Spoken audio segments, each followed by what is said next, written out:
İranlı dissident Məsih Əli-Necatın öldürülməsinə cəhdlə bağlı 3 ildən artıq davam edən və bütün bu müddət ərzində beynəlxalq medianın diqqət mərkəzində olan cinayət işi ötən həftə məhkəmə qərarı ilə yekunlaşıb. New York məhkəməsi İran hakimiyyətinin sifarişi ilə İranlı jurnalist və ictimai fəal Əli-Necada sui-qəsd etmək istəyən Rafət Əmirov və Polad Ömərova 25 il həbs cəzası verib. Cinayətin digər iştirakçısı və bilavasitə Əli-Necadın qətlini həyata keçirməli olan Xalid Mehdiyev barəsində isə məhkəmə hökmü yaxın vaxtlarda veriləcək. Rəsmi sənədlərdə və beynəlxalq mediada bu şəxslər Rus mafiyasının üzvləri və ya Şərqi Avropa mütəşəkkil cinayətkar qruplaşmasının nümayəndələri kimi təqdim olunsa da, onların Azərbaycan nəsilli olduqları məlumdur və onlar haqqında vaxtaşırı Azərbaycan mətbuatında müxtəlif məlumatlar dərc olunub. Bildirildiyinə görə 46 yaşlı qanuni oğru Rafət Əmirov həm də Fəxrəddin Mirzəyev, Rim və Roma adları daşıyıb və əslən Azərbaycanın keçmiş Əli Bayramlı, indiki Şirvan şəhərindən olduğu üçün kriminal aləmdə Rafət Əli Bayramlıinski ləqəbi ilə məşhurlaşıb. Onun hazırda İran vətəndaşı olduğu bildirilir. Araz Əliyev, Polad Qaqa, Hacıqara adları ilə tanınan 40 yaşlı Polad Ömərov Gürcüstan vətəndaşıdır və əslən bu ölkənin Dmanisi bölgəsindəndir.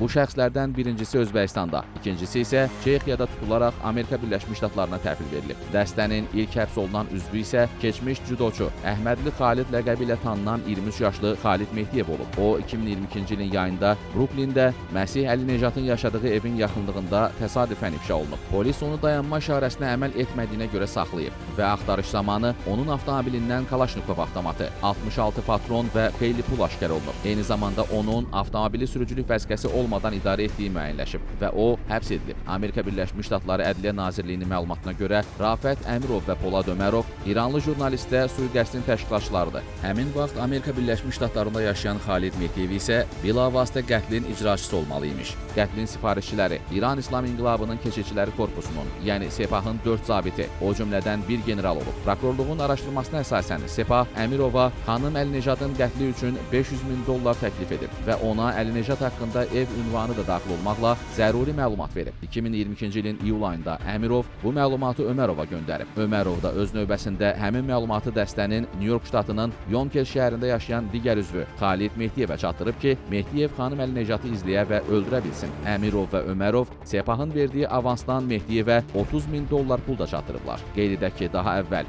2020-2021-ci illərdə İran kəşfiyyatının əməkdaşları və casusları Məsih Əli-Necatın oğurlanaraq İrana aparılması əməliyyatını planlaşdırıblar. Lakin Amerika Birləşmiş Ştatları hüquq mühafizə orqanlarının sayıqlığı nəticəsində bu plan ifşa olunub. Həmin vaxt New York məhkəməsi jurnalistin oğurlanması planının iştirakçısı olan 4 nəfərə, o cümlədən İran kəşfiyyatının əməkdaşı Əli Rıza Fərahaniyə qarşı ittiham aktı irəli sürmüşdü. Məsih Əli-Necad bununla əlaqədar oğurlanaraq İrana aparılan və edam olunan Ruhullah Zəm, Cəmşid Şarmət və bir çox digər müxaliflərin taleyini yaşamadığına görə Federal Tədqiqatlar Bürosuna təşəkkürünü bildirmişdi. Hazırki məhkəmə sənədlərindən aydın olur ki, İran hakimiyyəti məhz bu planı iflasa uğradıqdan sonra Məsih Əli-Necadın aradan götürülərək birdəfəlik susturulması üçün kriminal ünsürlərə müraciət etmək qərarına gəlib. Bununla əlaqədar prokuror Jake Layton qəzəblə bildirib ki, dünyada terrorizmin, sui-qəsdin və casusluğun sponsoru olan İran hökuməti Məsih Əli-Necatı öldürmək səylərini həyasızcasına New Yorka keçirib. Məhkəmədə təqribən yarım saatlıq çıxış edən Əli-Necad isə deyib, mənim günahım odur ki, İran qadınlarının səsinə səs verirəm. O həmçinin əlavə edib, bu məhkəmə İran rejiminə belə bir siqnal göndərə bilər ki,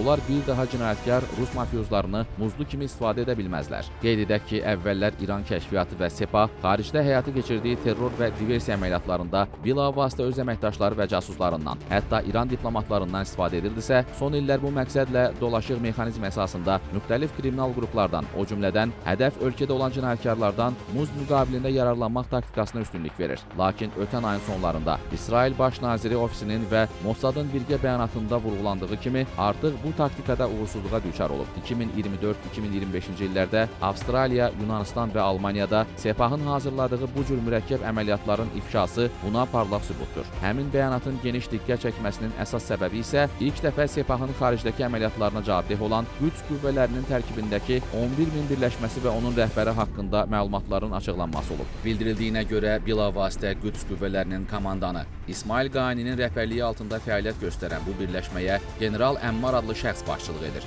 Beləliklə, İran rejiminin əvvəlki dövrlərlə müqayisədə xeyli zəifləməsinə, ölkənin getdikcə güclənən beynəlxalq təcrid və ciddi sosial-iqtisadi çətinliklərlə üzləşməsinə baxmayaraq, rəsmi Tehran hələ də terroru özünün siyasi ideoloji hədəflərinə çatmaqda əsas vasitələrdən biri kimi görür və ondan məqsədyönlü şəkildə istifadə edir.